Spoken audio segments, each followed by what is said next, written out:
गर्मियों की छुट्टियां मनाने भीशु अपने दादी के घर हर साल की तरह इस बार भी माँ और छोटी बहन के साथ आई है। इतने सालों से चले आ रहे रिवाज ही कह लीजिए नानी नातिन निभा रहे हैं। अब आप पूछेंगे कौन सा रिवाज? यह ऐसा रिवाज है जो हर घर में बरसों से चला आ रहा है, नानी दादी का कहानियां सुनाना और बच्चों का साथ बैठकर सुनना। भीशु नानी आज की कहानी। नानी बोली, ये देखो, बोला तो ऐसे रही है जैसे गाना गा रही है। विशु मेरी प्यारी नानी के लिए तो गाना भी गा दूं और चालू हो जाती हैं। ये रातें, ये मौसम, नदी का किनारा, ये चंचल हवा। इतने में नानी उसे हल्के से हाथ से डपटते हुए बोली, बस बस अब आजा।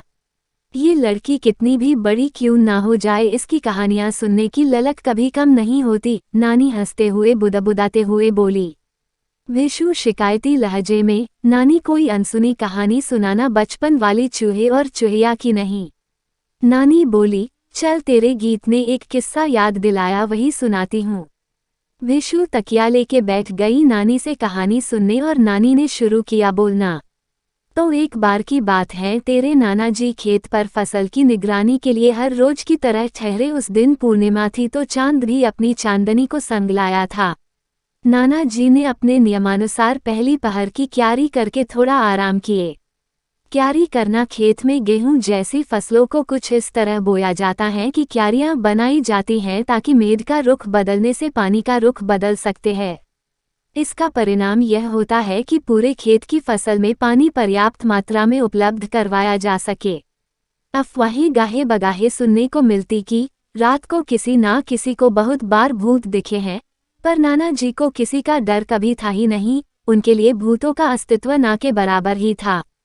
कोई चोर या कोई सांप ना आए, बस यह ध्यान रखते थे। आखिर बहुत दिनों से चोरी की घटनाओं का सुनना आम हो गया था। रात को खेत में बहुत से सांप सपोले घूमते हैं, यही सोच के खेत के एक कोने में छोटा सा कमरा बना के रखे थे, जहां वो काम खत्म करने के बाद सोते थे। इसी तरह दूसरी पहर भी बीती, तीसरी पहर की क्यारी कर देता हूँ सोच के फावड़ा लेके क्यारी पलटने गए। आ ही रहे थे कि उन्होंने कुछ देखा। विशु नानी से चिपकते हुए बोली, भूत था क्या? नानी बोली, डर रही हो तो छोड़ दो कहानी और सो जाओ। पर भीशु को तो सुनना था। वह बोली, नानी आप सुनाओ। नानी बोली, ठीक है फिर सुनो। तेरे नाना जी ने एक आदमी की परछाई देखी जिसके हाथ में कुछ था।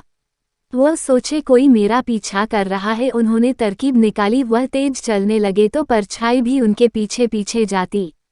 अब नाना जी को गुस्सा आने लगा। नाना जी बोले, कौन है भाई, क्यों पीछा कर रहा है, क्या चाहिए तुझे? पीछे से कोई प्रत्युत्तर नहीं आया। नाना जी का गुस्सा बढ़ने लगा, पता नहीं क्या मुसीबत है। ना कुछ बोल रहा है, ना कुछ सुन रहा है। नाना जी का गुस्सा काबू से बाहर हुआ और हाथ जो फावड़ा लिए थे उससे वार करने के लिए फावड़ा उठाया। इतने में नाना जी देखते हैं सामने वाले ने भी अपने हाथ से कुछ उठाया, जैसे उनके वार का जवाब दे रहा हो। बहुत देर मशक्कत करने के बाद नाना जी थक गए और बोले, जा भाई, जो करना है कर, मैं तो चला। उन्होंने उस परछाई पर ध्यान देना छोड़ दिया। थोड़ी दूर चलने के बाद अचानक से नाना जी हंसने लगे। विशु, क्यों नानी? नाना जी क्यों हंसने लगे? नानी बोली, अरे मेरी प्यारी गुड़िया क्यों की नाना जी को वह याद आ गया जो वह काम में और ये सब होने की वजह से भूल गए थे। विशु, वो क्या भूले थे? नानी, चांद की रोशनी तेज थी और वो कोई और नहीं, तेरे नाना जी की ही परछाई थी जो उन्हें परेशान कर रही थी।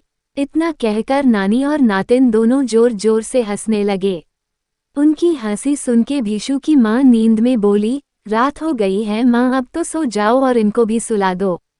बहुत बार हमारे साथ भी इसी तरह की कई घटनाएं हो जाती हैं, जिन्हें बाद में याद करके बहुत हंसते हैं। यह कहानी मेरे जीवन के करीब भी है और सत्य भी। शायद मेरे कहानियाँ लिखने के प्रेरणा भी वही से मिली, जिनसे बचपन से कहानियाँ सुनती आ रही हूँ। कभी राजा की तो कभी भूतों की या फिर कभी उनके समय की। आपके अनुभव जरूर कमेंट्स में शेयर करिए और आप सबके विचार भी जान के खुशी होगी। और हाँ, वीडियो को लाइक और चैनल को सब्सक्राइब करना ना भूले।